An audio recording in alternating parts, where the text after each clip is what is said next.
Boa noite a todos e a todas, sejam muito bem-vindos e bem-vindas à Casa de Cultura do Parque, é o espaço plural do diálogo contemporâneo. Para quem não nos conhece, nós oferecemos exposições, oficinas educativas e artísticas, oferecemos encontros literários, musicais, estamos aí salvo engano, nas últimas 2 semanas, com uma exposição aqui, nós ficamos em frente ao Parque Vila Lobos. Por favor, venham, nós estamos tomando todas as medidas sanitárias necessárias aí, dando conta do distanciamento, e vamos dando prosseguimento também à nossa programação digital com o Mirante da Casa, a prosa que descortina horizontes, que hoje recebe com um prazer imenso aqui o biógrafo, ele é roteirista, escritor, jornalista, viajante, Toninho Vaz. Toninho, obrigado pela contribuição, pela colaboração, viu?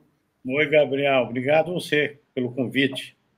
Prazer. Maravilha, maravilha.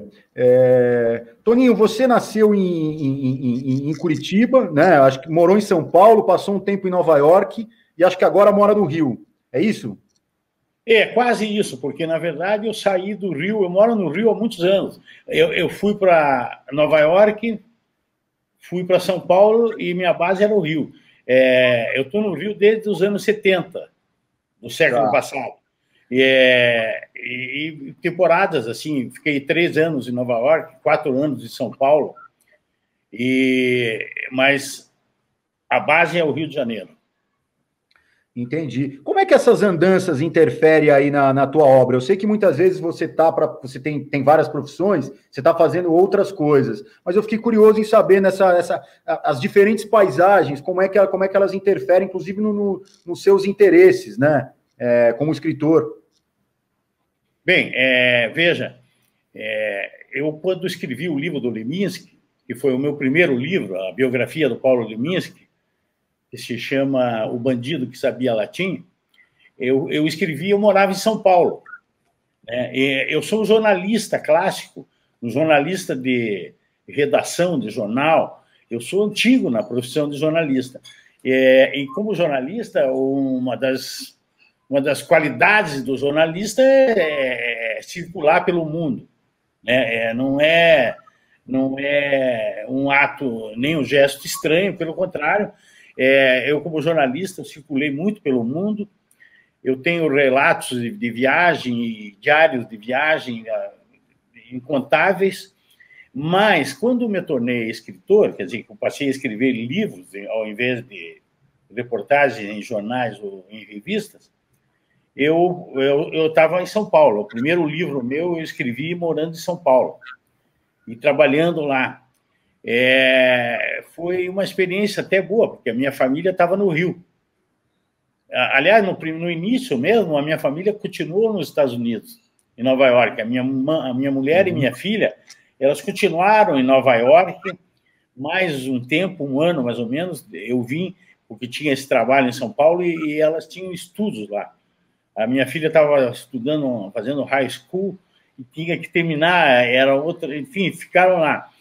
Eu não, eu vim e fiquei sozinho no Rio, em São Paulo, aliás. E ali eu concebi um ambiente muito favorável para quem precisa se concentrar e escrever. E assim foi o primeiro livro. Os outros já são mais ou menos uma consequência disso. Sempre considerei uma biografia, uma reportagem de um personagem só, de um tema só, né? Na verdade, a biografia e o biógrafo é uma sequência do jornalismo. É muito natural que eu me dedique a um tema só. Torquato Neto, um tema só.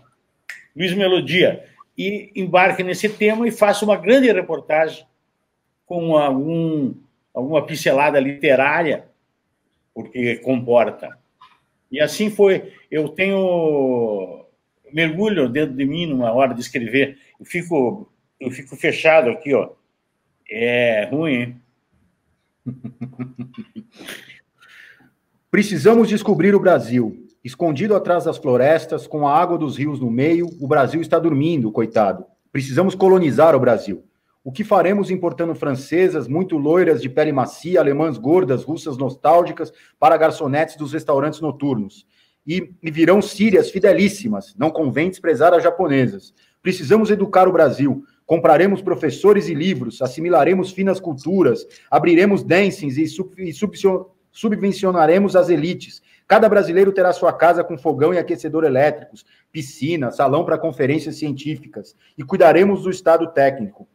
Precisamos louvar o Brasil. Não é só um país sem igual. Nossas revoluções são bem maiores do que qualquer outra. Nossos erros também. E nossas virtudes? A terra das sublimes paixões, os Amazonas inenarráveis, os incríveis João Pessoas. Precisamos adorar o Brasil. Se bem que seja difícil caber tanto oceano e tanta solidão no pobre coração já cheio de compromissos. Se bem que seja difícil compreender o que querem esses homens, por que motivo eles se ajuntaram e qual a razão de seus sofrimentos. Precisamos esquecer o Brasil. Tão majestoso, tão sem limites, tão despropositado, ele quer repousar de nossos terríveis carinhos. O Brasil não nos quer, está farto de nós. Nosso Brasil é no outro mundo. Este não é o Brasil. Nenhum Brasil existe. E acaso existirão os brasileiros? Hino Nacional do Carlos Drummond de Andrade. Você escreveu sobre o Darcy Ribeiro. O Brasil do Darcy Ribeiro ainda existe? Olha, primeiro eu escrevi sobre o Darcy Ribeiro, mas deixa eu deixar as coisas bem redondas. Eu mais fui amigo do Darcy Ribeiro do que escrevi sobre o Darcy Ribeiro. Eu escrevi sobre o Darcy Ribeiro uma biografia parlamentar. Tudo que ele fez no Senado, enquanto senador da República. Tudo que ele fez. Eu falei tudo, inclusive propostas rejeitadas no plenário, obviamente propostas aprovadas no plenário, projetos de lei, interferências, tudo que o Darcy fez no Senado está na biografia que eu escrevi para a Fundação Darcy Ribeiro. Agora, o Brasil que ele sonhava está cada vez mais distante do sonho dele, porque nós percebemos a aflição que as pessoas preocupadas com o outro, preocupadas com o planeta, preocupadas com o bem-estar das comunidades e da sociedade, de um modo geral, estão sentindo nesse momento. Claro, temos uma pandemia que nos açoita aí de manhã, de tarde e de noite. É desnecessário dimensionar a grandeza dessa tragédia que estamos vivendo. É claro que bastava isso para o Brasil do Darcy estar cada vez mais distante de nós. Mas é tudo, não é só isso, não. É o próprio descaso da sociedade, é o próprio brasileiro, é o próprio ser humano que passa por etapas nem sempre saudáveis e, ao mesmo tempo, segue o seu caminho, e essa é a marcha inexorável da história, e assim nós estamos, nesse momento, sem saber o que estamos fazendo e sem saber como nós vamos sair disso. O Darcy certamente estaria amargurado, como estamos todos nós. Vamos falar de um Brasil cheio de esperança, é um Brasil que aparece muito aqui nos seus livros, que é o Brasil que a gente gosta, né? Eu queria que você falasse, antes da gente entrar no universo desse recorte que eu fiz um pouco do teu trabalho, dos três livros, né, o do Torquato, do Luiz Melodia e do Paulo Leminski, eu queria que você falasse um pouco sobre o Solar da Fossa. O que significa o Solar da Fossa para a cultura brasileira? Então, eu considero uma pérola, né? Mas eu sou suspeito, porque eu sei tudo do Solar da Fossa. E reconheço que poucas pessoas sabem do que nós estamos falando. O que é Solar da Fossa? O que é isso? Eu vou até dar um gole na minha água aqui, na minha caneca favorita. Aqua da Bere, diria Tom Jobim, Aqua da Bere. Caneca Solar da Fossa, ó. Homenagem. Eu fiz pensando no Guarabira, que foi um personagem marcante do Solar da Fossa, e por isso mesmo é um personagem marcante do meu livro. Mas eu acho que o Solar representa muito para a cultura brasileira. O fato de as pessoas não saberem do que nós estamos falando, as pessoas que eu digo, na sua maioria, não saberem do que nós estamos falando, torna ainda mais necessário falar. mais necessário ainda falar.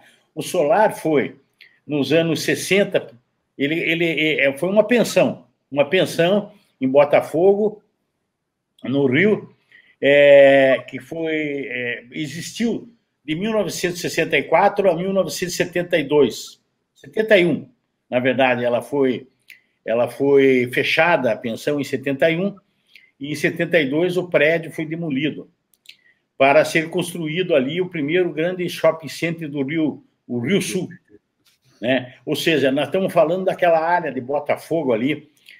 Assim que o solar já existia, quando foi inaugurado na frente dele, bem em frente dele, o Canecão.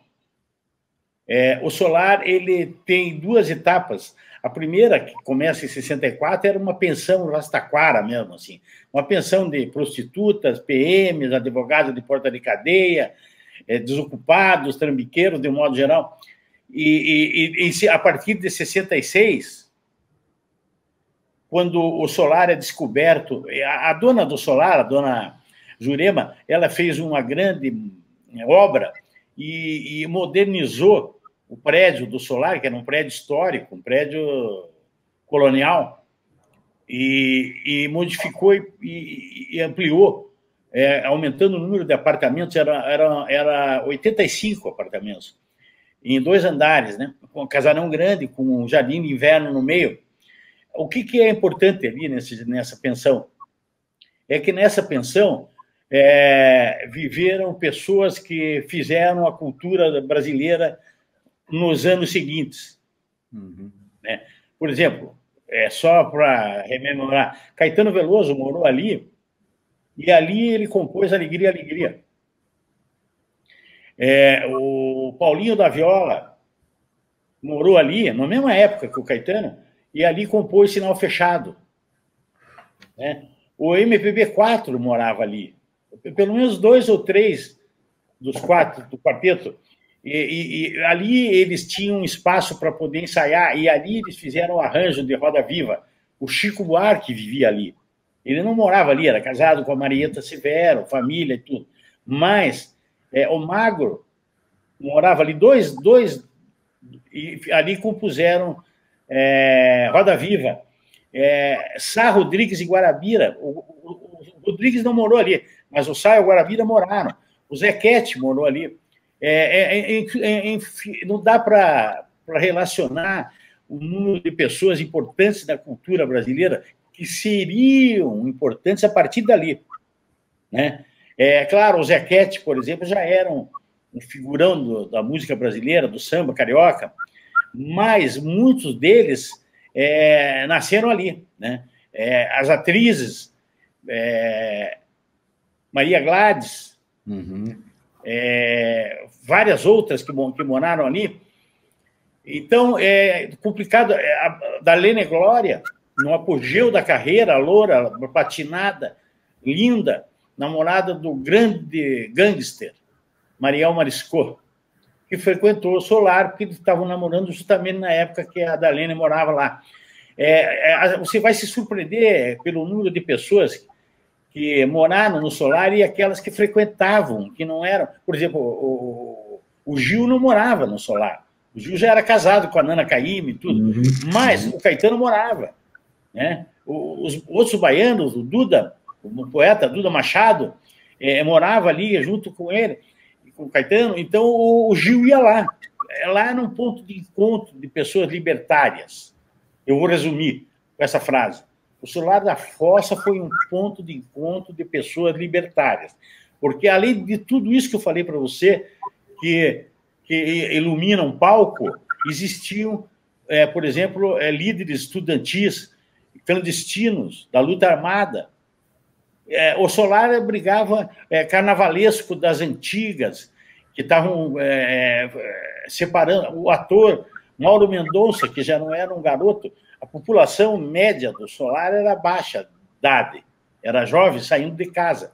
Mas tinha, por exemplo, o Mauro Mendonça, que era um veterano e tinha sido colocado para fora de casa pela mulher. E alguém falou para ele: Mauro, vai lá no Solar da Fossa, veja lá aquele lugar que está todo mundo morando lá.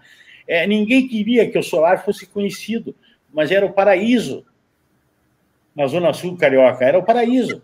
Era um casarão enorme, um jardim de inverno no meio. Naná Vasconcelos, o percussionista, fez um concerto de panelas e caçarolas nesse jardim de inverno do Solar, trazendo tudo, percussão e todas as panelas, tudo que ele tinha dentro da cozinha.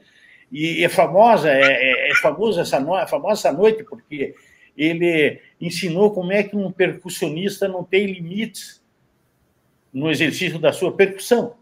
Então, o Solar foi eu ficaria aqui horas falando sobre o que nasceu dentro do Solar, as coisas que foram inaugurais.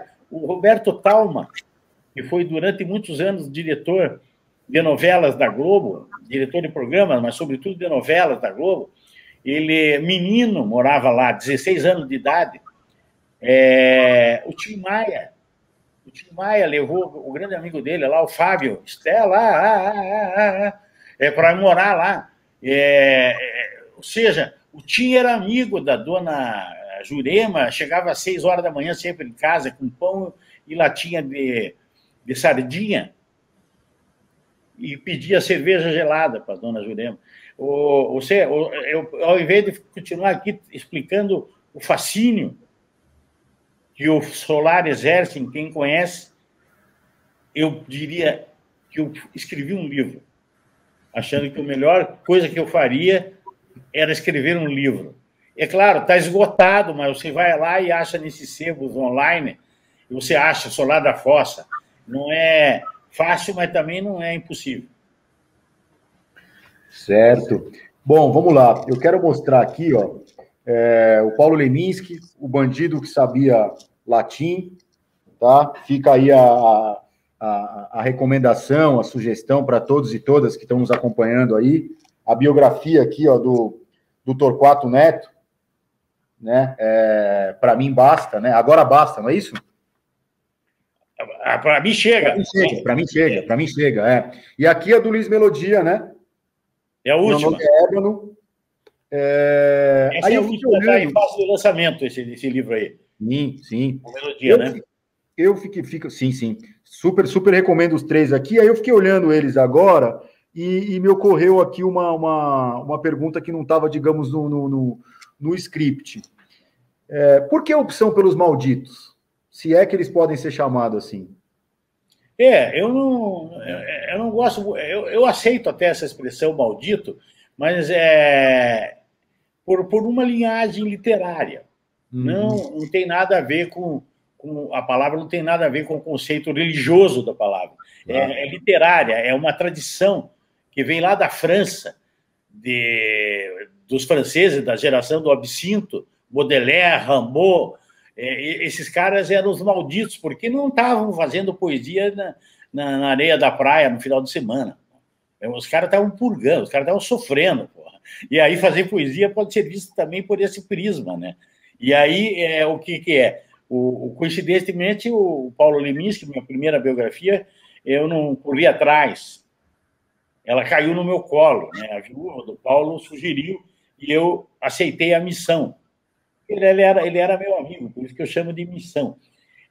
Depois já vieram mais, vamos dizer, mais elaboradas as minhas biografias, muito mais.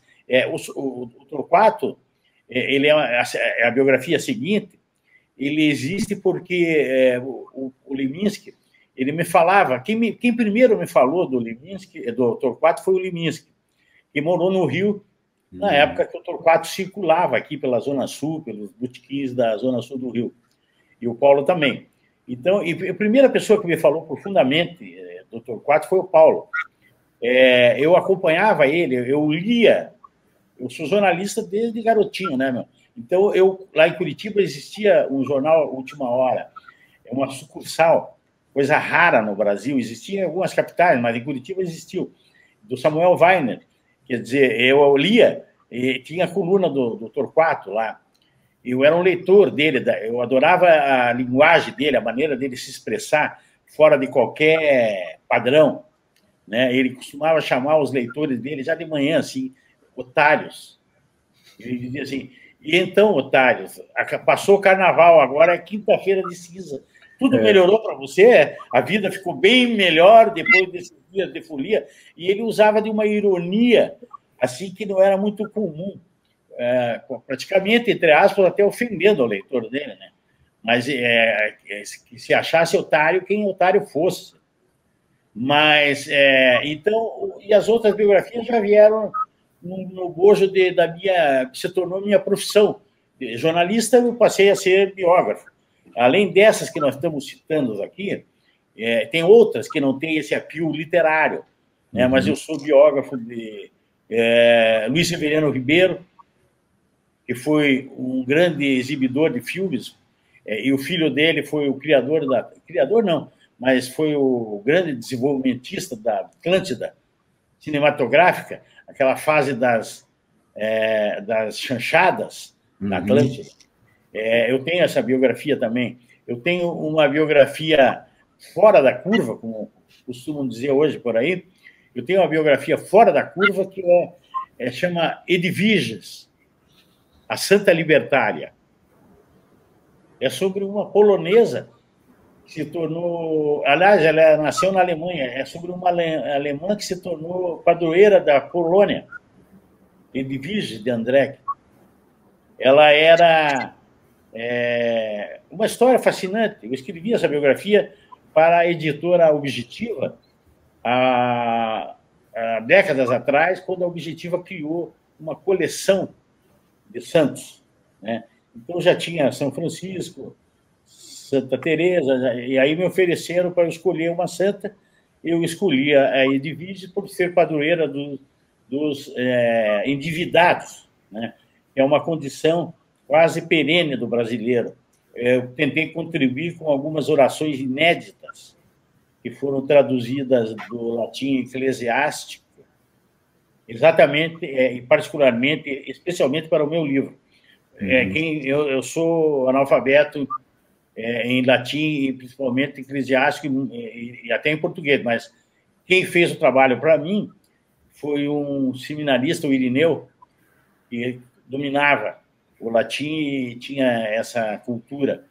E tem outras biografias, que eu não estou nem falando aqui, a do Jaime Lerner, como urbanista, também feita pela Record, e estou esquecendo alguma. Já falamos do Zé Rodrigues. Zé Rodrigues.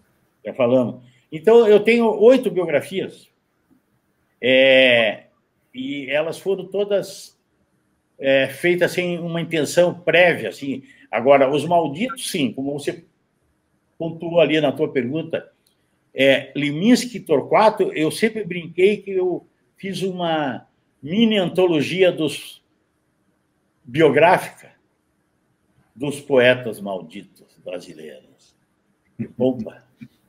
Eu vinha inclusive, aqui a caminho aqui da Casa de Cultura do Parque, eu vinha no táxi, rindo, me lembrando um pouco dos trechos do livro que você fala, tanto do comportamento do Torquato Neto, né, que parecia muito performativo. Enfim, tem um documentário que eu super recomendo para as pessoas que estão nos acompanhando aqui, sobre o Torquato Neto, que é um documentário maravilhoso, singelo, muito bonito, muito honesto, e esteticamente muito bem feito também.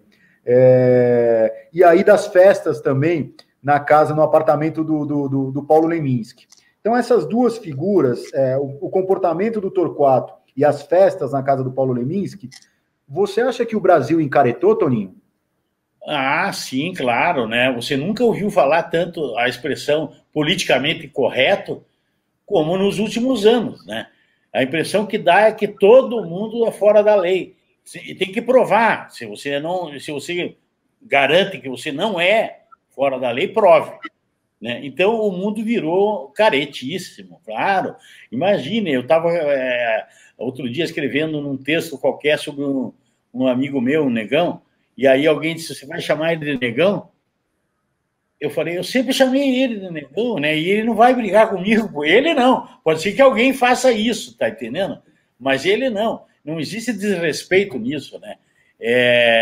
Enfim, é claro que certos vícios de linguagem assim que deterioram esse relacionamento moderno, eu diria, né? Porque eu nunca vi tanta modernidade, viu? Eu não quero nem ser aqui o velho ranheta, porque eu não sou. Mas você vai me obrigar a aceitar tudo isso que estão colocando na mesa. Sinto muito. Eu não vou aceitar tudo isso e ninguém vai me obrigar, obviamente. Mas cada época é uma época. Agora você tem que ser politicamente correto. É claro que é careta, né? Imagine um comportamento igual ao do Torquato e do Paulo. Ele só podia existir se fossem afrontando uma norma, que era a norma militar, que estava sendo aplicada para a nação. Então, eles eram completamente anárquicos com relação a essas coisas. Mas isso, vindo deles, é poesia, meu.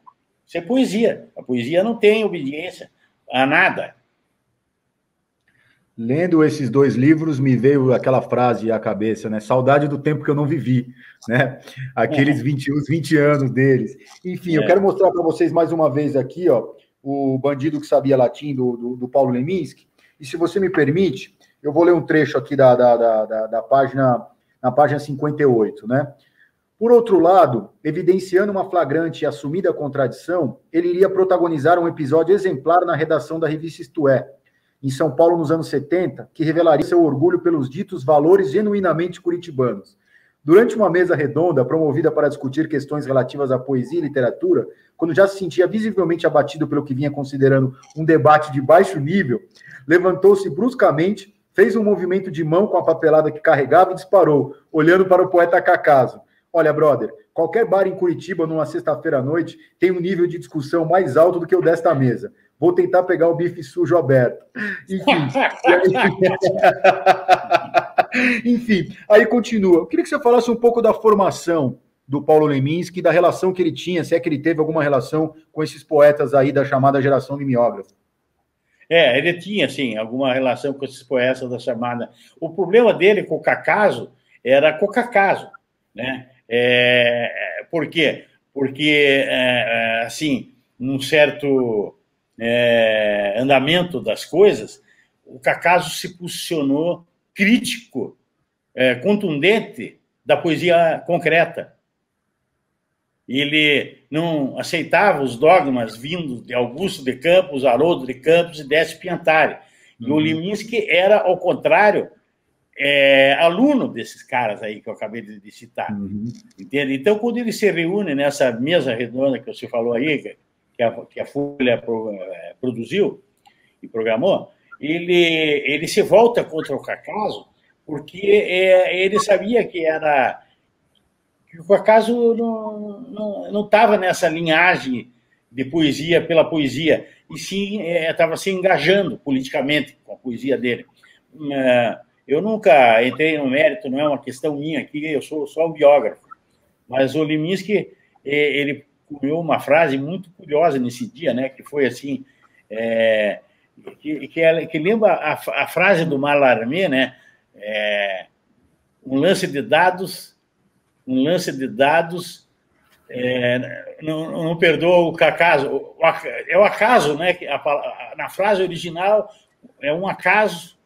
Eu esqueci agora como é a frase original, mas é um acaso no lance de dados do Mallarmé. Enfim, nenhum lance de dados abolirá o Cacaso. Aí, garoto, gostei dessa. Nenhum lance de dados abolirá o Cacaso. É uma brincadeira com a frase do Mallarmé. Mas o Paulo ele era assim olímpico. Ele dificilmente deixava de competir. Ele sempre dizia que ele era judoca. E a formação dele de judoca era bastante profunda. E ele dizia assim: nenhum judoca entra no tatame para perder. Pelo contrário, eu quero aniquilar meu adversário rapidamente, como manda o judô. Então, ele tinha esse espírito olímpico, ele dizia, não precisamos nos degladiar, não são meus inimigos, mas vamos fazer uma disputa olímpica para não ficar muito chato todo esse panorama cultural e poético brasileiro, sobretudo. Eu queria que você falasse um pouquinho desse lance de que ele era trotskista, Trotskista. O Paulo, em alguns aspectos, ele foi sempre olhado, visto pela esquerda como um poeta de direita. Por quê? Porque os símbolos que ele fazia bandeira, que nem a poesia concreta, por exemplo, era a poesia não engajada, né? Embora eles questionassem isso dentro da linguagem da poesia concreta, dizendo que a forma deveria ser tão revolucionária quanto o conteúdo. E a forma de uma poesia tradicional não havia nenhuma revolução, era o soneto. O soneto. E aí, não, a poesia concreta, ela propunha um outro envolvimento com o aspecto formal, não só da poesia, como da arte, né? Então, essa é a questão, né, que envolve essas escolhas políticas ou não. O Paulo, ele era um intelectual de esquerda. Ele era um intelectual de esquerda, embora não fizesse militância e não desse... mas inclusive, escrever a biografia do Trotsky foi uma maneira que ele encontrou de homenagear um dos pensadores que ele admirava. Mayakovsky.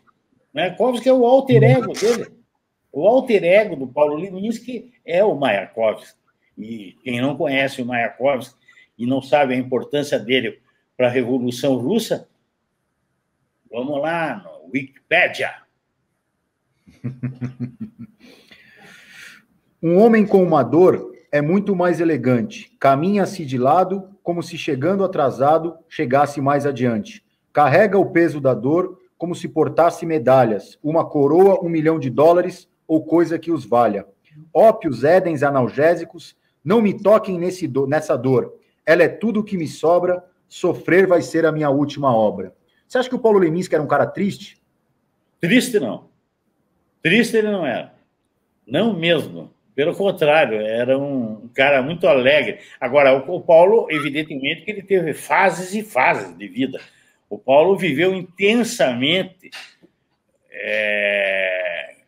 Ele morreu com 40 e poucos anos. Ele viveu intensamente a vida dele, com fases diferentes. Ele nasce numa família cristã, estuda em colégio seminário, ele faz um mergulho mesmo nos beneditinos, lá em São Paulo, onde ele mergulha nas línguas mães, além de mergulhar nos rituais da Igreja Católica. Mas ele teve outras fases na vida dele. Depois ele se tornou meio profano. Mas sempre havia nele o que ele sempre dizia: eu serei sempre aquele menino do seminário. Ele sempre dizia isso. E é verdade mesmo, ele nunca foi um devasso, um profano, assim, era ritualístico, ele era um poeta da geração do vinho tinto. Então não é chá de camomila.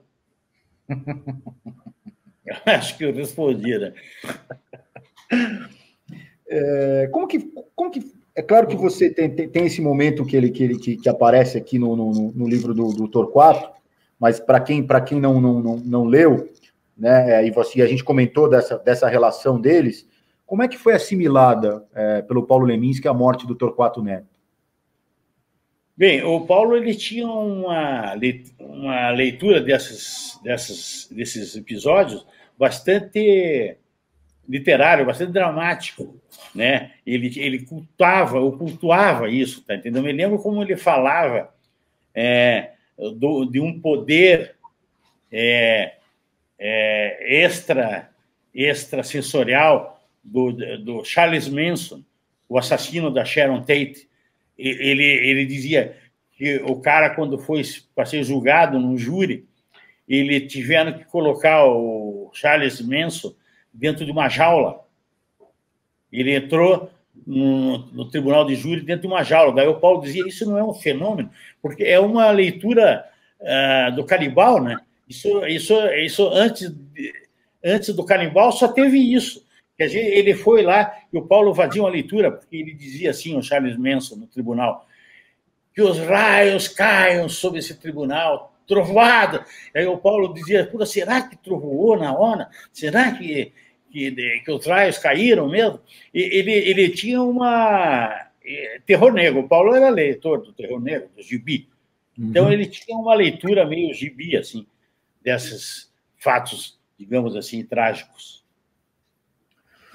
Eu estou misturando algumas perguntas, porque nós já vamos aí, a gente vai se encaminhando para 40 minutos, então vou tentar juntar um pouco aqui para a gente poder ter... É muito entusiasmo, muita pergunta aqui para te fazer a partir desses livros, mas eu acho que eles se conversam, porque eles são também um marco de uma geração e de um tempo, né?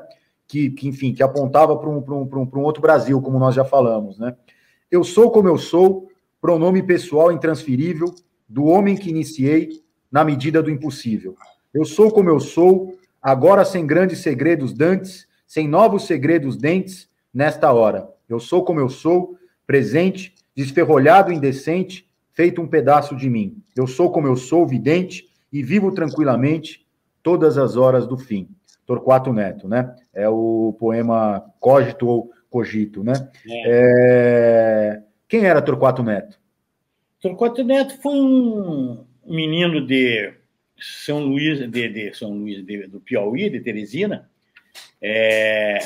filho de um advogado, depois foi um promotor, um juiz, o pai dele, o doutor Eli, teve acesso à cultura, foi cedo mandado para um colégio, acho que é marista, em Salvador, onde ele conhece o Gil e o Caetano, e ele, desde cedo, desde essa época, ele já trilhava um caminho das letras, né? E ele, o Caetano, principalmente, que se tornaram amigos, eles tinham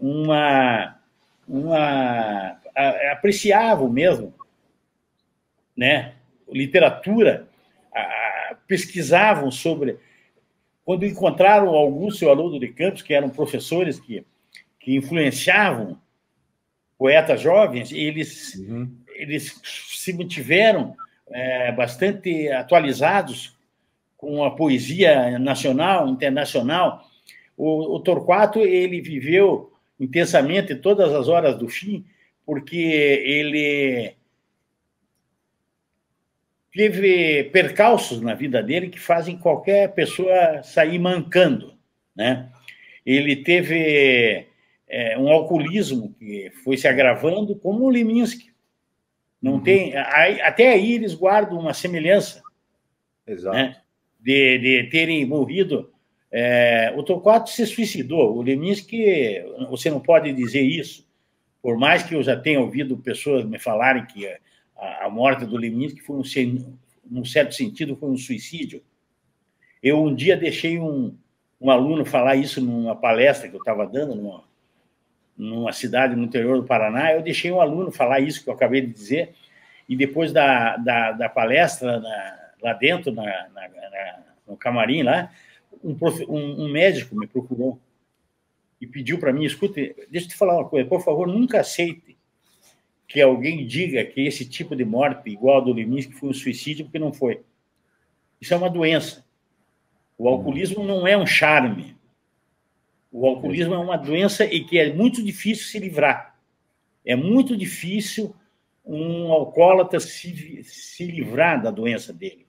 Não diga nunca isso. Eu nunca mais aceitei a morte do Leminski como um suicídio consentido, uma coisa assim, que passe por isso. Não. Torquato não. Torquato, ele tinha problemas psicológicos.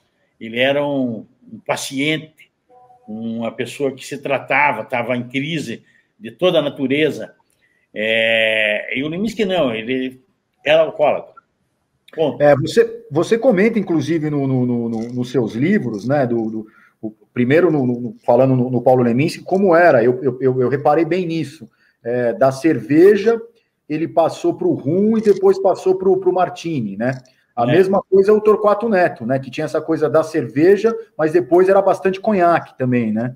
Destilado, né? O cara vai chegando no alcoolismo mais grave, mais intenso, ele passa pro destilado. Agora, deixa eu falar uma coisa aqui, já que nós estamos nesse assunto. Eu descobri nessas pesquisas minhas sobre esse assunto, se alguém se interessar pelo tema, pode seguir na frente. Eu dou a dica aqui. Existe um tipo de alcoolismo que se atribui a uma bactéria orgânica. Essa bactéria se alimenta de álcool. Esse tipo de alcoolismo, um determinado tipo, ele é quase fatal para o alcoólatra. Existem tratamentos muito acurados, muito pesados em torno disso, mas eu aprendi que essa enzima que habita certos seres reconhecidos como alcoólatras, ela é a responsável pela não reação do paciente, no caso do alcoólatra. Enzima do alcoolismo. Talvez seja essa a pesquisa no Google, mas eu recomendo para você não achar que um cara que morreu de beber e dorme ali no botequim da tua esquina está fazendo charme. Por favor. Você...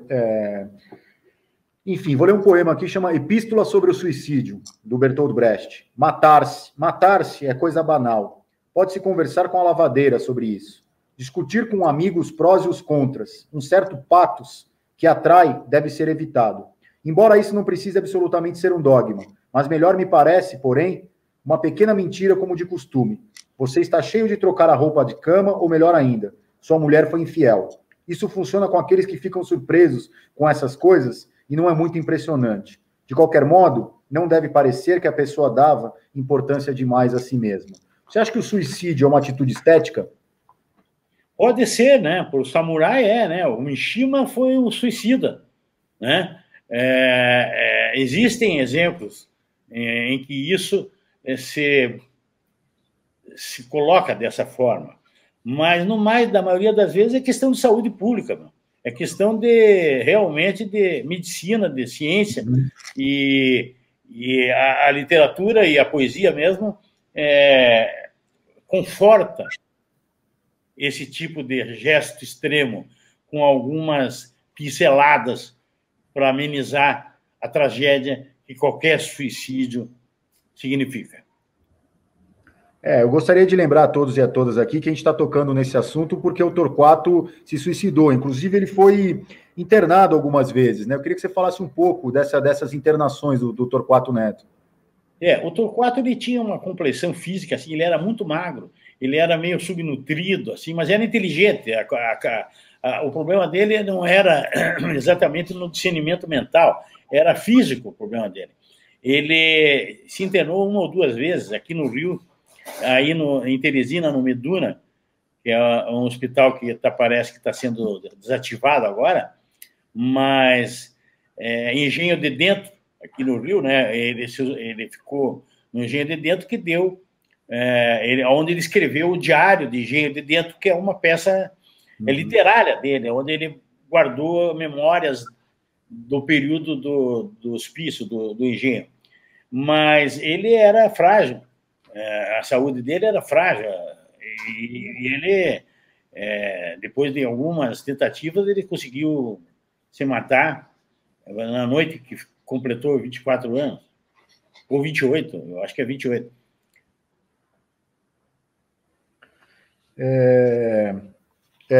Porque eu estava aqui ouvindo você falar e lembrando das cenas do filme, que mais uma vez eu recomendo aí. Virando um pouco o disco, até porque por conta do nosso tempo aqui, me fala um pouco da relação, vamos lá para o seu livro mais recente, né? O Meu Nome é Ébano, da relação do Luiz Melodia com o Morro do Estácio. Essa é uma relação fortíssima, né? O Melodia, ele nasceu num dos morros mais autênticos do Rio, assim, por vários motivos, né? Por vários motivos. Isso não é só lá, a Mangueira é um morro de muita identidade, né? Vários morros do Rio têm isso, mas o Estácio é um morro que nasce com a cidade do Rio de Janeiro, né? O Morro de São Carlos é um morro que está ali, o Estácio está no pé, que assim, no nível da rua, o Estácio e o Morro de São Carlos é o seu grande ápice ali, e é onde o Luiz nasceu. Ele é visceralmente um morador do Morro de São Carlos. O pai dele era um cidadão honrado, o seu apelido também Melodia. E ele traz... O Morro de São Carlos foi onde nasceu a primeira escola de samba carioca, só para vocês terem uma ideia. A primeira escola de samba do Rio de Janeiro nasce no Morro de São Carlos. No Estácio de Sá, que no início, antes da favelização, porque existe isso, existem os morros e as favelas do Rio antes da favelização, ou seja, não era favela, era Morro de São Carlos. Então, ali nasceu, no Estácio, o empresário Roberto Marinho. O Gonzaguinha é dali. Erivelto Martins é dali. Tem uma cultura musical muito forte. Ismael Silva, fundador da escola de samba, da primeira escola de samba. O Bide, fundador da primeira escola de samba carioca, que é do Morro de São Carlos. Então, o Luiz Melodia, ele carrega, ao longo de toda a vida dele, o Estácio junto com ele. Ele falava disso sempre que podia. E tinha sempre uma palavra, ele visitava os amigos, tinha uma relação com os amigos dele de infância. Eu conheci, para fazer a biografia dele, vários desses amigos dele, os mais antigos, que frequentavam aquelas vielas ali quando tinham 4, 5 anos de idade. Luiz, Melodia e Morro de São Carlos. Tudo a ver. Vamos passear na praça enquanto o lobo não vem, enquanto sou de ninguém, enquanto quero te ver. Vamos passear na praça enquanto sou de você, enquanto quero sofrer, curtindo desta donzela, donzela. Hoje o tempo está mais firme, abre mais meu apetite, cura e seca minha bronquite, algumas folhas de hortelã. Vamos circular a praça, prenda bem esse cansaço, ainda vou passar no Estácio, o Estácio pode me querer. Vamos passear na praça, enquanto sou de você, enquanto quero sofrer. E assim vai, né? A música do Luiz Melodia. Por que o Luiz Melodia está tão esquecido na MPB, hein? Olha, eu acho que está todo mundo esquecido da MPB. O que você está ouvindo aí, que está explodindo, não é MPB. É uma outra coisa que ocupou o espaço, tá entendendo? Agora, você leu essa letra aí e você me lembrou de uma conversa que eu tive com o Macalé, com o Jardes, em que eu dizia para ele, assim, conversando sobre a Melodia, eu falei para ele que eu falei, Jardes, vou ter que dizer qual eu acho o verso mais bonito do repertório do Melodia.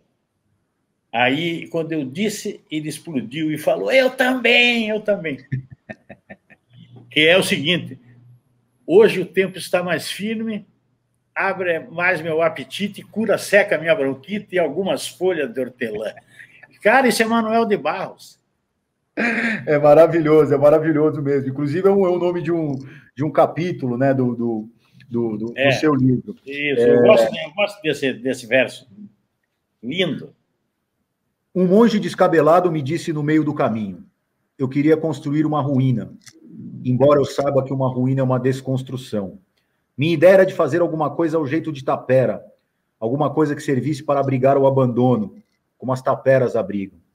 Porque o abandono pode não ser apenas um homem debaixo da ponte, mas pode ser também de um gato num beco ou de uma criança presa num cubículo. O abandono pode ser também de uma expressão que tenha entrado para o arcaico ou mesmo de uma palavra que esteja sem ninguém dentro. O olho do monge estava perto de parecer um canto. Continuou. Digamos a palavra amor. A palavra amor está quase vazia. Não tem gente dentro dela. Eu queria construir uma ruína para a palavra amor. Talvez ela renascesse das ruínas, como o lírio pode nascer de um monturo. E o monge se calou descabelado. Manuel de Barros. Queria que você falasse um pouco desse encontro do Luiz Melodia com a poesia do Manuel de Barros. Então, eu também dediquei um capítulo a isso. Um encontro muito feliz, né? Obviamente foi motivado pelo fato de que o guitarrista, o violonista, o grande parceiro do Luiz Melodia, que é o Renato Piau, que vem a ser um piauiense, o Renato, ele...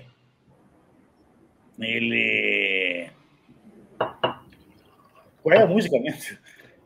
Eu esqueci. Como? Desculpa? Não, a sua pergunta era qual mesmo? Ah, não, a pergunta é a... Peraí. Manuel de Barros. Manuel de Barros. Sim, a relação da poesia do Manuel Manuel de Barros. Uma outra maionese aqui. O Manuel de Barros. Acontece o seguinte, o Renato Piau... É um capítulo do teu livro, inclusive, né? Hein? É um capítulo do teu livro. É um capítulo do meu livro. Não, é que o Renato Piau, ele foi casado com a filha do Manuel de Barros. Ele foi casado com a Marta Barros. Durante 8 anos, um casamento longo, eles nunca moraram juntos. O Renato morou sempre na casa dele, no Rio Comprido, e a Marta na casa dela, no Leblon. Mas eles eram um casal, eles estavam em todas, aí saíam, viajavam, estavam em todas. E aí o Renato, obviamente, um dia apresentou o Luiz ao sogro, ao Manuel de Barros, e foi num show que o próprio Renato estava fazendo no Mistura Fina, aqui no Rio, na época que tinha Mistura Fina na Lagoa. O Renato estava com uma temporada lá de show e o Luiz dava uma canja. E eles levou o Manuel e a esposa, a dona Estela, para verem o show. Depois a dona Estela foi embora logo cedo, levaram ela para casa e tal, mas o Manuel foi por a noite tomar chopinho no Leblon com o Macalé, com o Luiz e com o Renato Piau. Então, eles se tornaram... o Luiz, que não era um letrado, o Luiz não lia, mas a poesia do Manuel de Barros fez sentido para ele. Ele adorou aquilo, aquela coisa simples. Na verdade, era a mesma dicção que ele usa para fazer as poesias dele. Ou seja, eles se afinaram. Ou seja, outro encontro que eu digo assim, tudo a ver. Luiz Melodia e Manuel de Barros, tudo a ver. E a relação do Melodia com a Gal Costa e a relação do Luiz Melodia com o Torquato Neto? Bem, ambas aconteceram na mesma hora, lá no início da carreira do Luiz. Quer dizer, o que se sabe hoje, e a minha pesquisa do meu livro revela, é que, na verdade, o primeiro grande descobridor, o cara que achou o Luiz Melodia, ainda no Morro do Estácio, no Morro do São Carlos, no Estácio, foi o artista Hélio Oiticica. Foi o Hélio Oiticica. Acontece que o Hélio Oiticica era muito amigo do Vali Salomão e muito amigo do Torquato Neto. Eles andavam aí no Rio de Janeiro, de noite, por aí, tá entendendo? Eles eram na mesma turma. E o Hélio viu o Luiz tocando lá no Morro de São Carlos e chegou para eles e falaram: vocês precisam ouvir um negrinho que toca violão e canta magistralmente lá no Morro de São Carlos. E eles foram ver, o Vali foi lá e subiu. Ou seja, o Torquato Neto, quando eu entrevistei o Luiz Melodia para a biografia do Torquato, eu perguntei para ele: quem te descobriu? Quem revelou o teu talento? Ele falou: Hélio Oiticica, Torquato Neto e Vali Salomão. Todos eles, os três, disseram: então vamos botar esse guri aí na roda. E aí botaram ele, e respondendo a outra pergunta, junto com o repertório para a Gal gravar. A Gal gravou o Luiz Melodia antes mesmo dele gravar. E a Bethânia também. A Bethânia em seguida grava o Melodia. Só depois o Melodia vai gravar o primeiro disco dele. Ou seja, a importância da Gal, a importância da Bethânia e desses três camaradas que eu acabei de falar, para a carreira do Melodia é importantíssimo, é vital.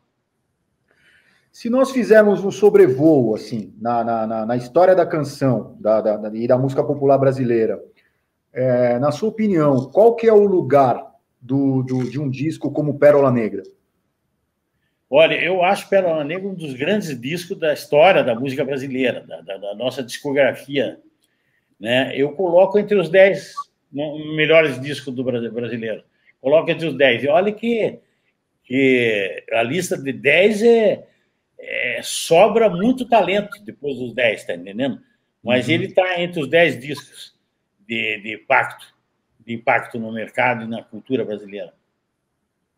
Você coloca no final do seu livro aqui, quero mostrar para vocês, ó. Meu nome é Ébano, Luiz Melodia, que está ainda, né, em fase de lançamento. Você coloca os vários depoimentos, né? Mas para quem ainda não leu, como é que a morte do Luiz Melodia foi sentida no interior da MPB? Muito forte porque, né, poucas pessoas sabiam sequer que o Luiz estava doente. Só pessoas mais próximas a ele sabiam da gravidade que tinha tirado ele de circulação. Ele saiu de circulação. E quando veio a notícia, já veio a notícia impactante da morte. Então, alguns amigos dele frequentaram, o Renato ia no hospital, tinha amigos próximos que estavam ligados, mas, assim, de um modo geral, a imprensa e outros ficaram surpresos com a notícia da morte dele. Foi muito sentido. O Luiz era uma pessoa muito alegre, muito vital, muito densa, né? Conversar com o Luiz Melodia não era conversar abobrinha, nunca. Não dá para falar da poesia contemporânea sem passar em algum momento, sem tropeçar no Paulo Leminski. Não dá para falar da música sem falar da música popular brasileira, sem falar do Luiz Melodia. E dá para falar da Tropicália sem pensar no Torquato Neto? Não tem condição. O Torquato é a cabeça. O Torquato estava ali na cabeça da Tropicália. Ele mesmo disse, não vamos chamar de tropicalismo. Há de ser Tropicália. Isso não é um ismo que vai ser um subsequente e tal. E aí o Torquato é fundamental para a Tropicália, o conceito dele, a perenidade que ele deu para todos os fatos. Ele falou, não, isso já acabou. Ele mesmo disse, acabou, a Tropicália já não existe mais. Ainda estava rolando, tá entendendo? Porque a ânsia dele pelo novo, essa coisa que levou ele a acelerar até a vida, né? Razão de ser. Escrevo e pronto. Escrevo porque preciso, preciso porque estou tonto. Ninguém tem nada com isso, escrevo porque amanhece e as estrelas lá no céu lembram letras no papel quando o poema me anoitece. A aranha tece teias, o peixe beija e morde o que vê. Eu escrevo apenas. Tem que ter porquê? Mais uma. Isso é um limite clássico. Pariso, nova-iorquizo, moscoviteio sem sair do bar. Só não levanto e vou embora porque tem países que nem chegam a Madagascar. Toninho Vaz, foi bom para você? Foi ótimo para mim. Eu sempre perguntava, agora eu tenho que responder. Eu sempre perguntei ali no ouvido, na nuca, foi bom para você? Foi ótimo, ainda mais com a companhia aqui de Luiz Melodia, Paulo Leminski, Torquato Neto, e muito bacana ouvir tuas histórias, ler os seus livros, conhecer um pouco do teu talento, do teu trabalho. Fica aqui a nossa recomendação, a nossa sugestão. A todos e a todas que estão nos acompanhando, esse foi o Mirante da Casa, a prosa que descortina horizontes, com o biógrafo, jornalista, roteirista e viajante, Toninho Vaz. Toninho Vaz, mais uma vez, muito obrigado pela contribuição, pela colaboração. Abraço, Gabriel. Eu que agradeço. Beijo em vocês todos. Até mais. Um abraço afetuoso e até mais. Até mais. Obrigado a todos e a todas e até a próxima.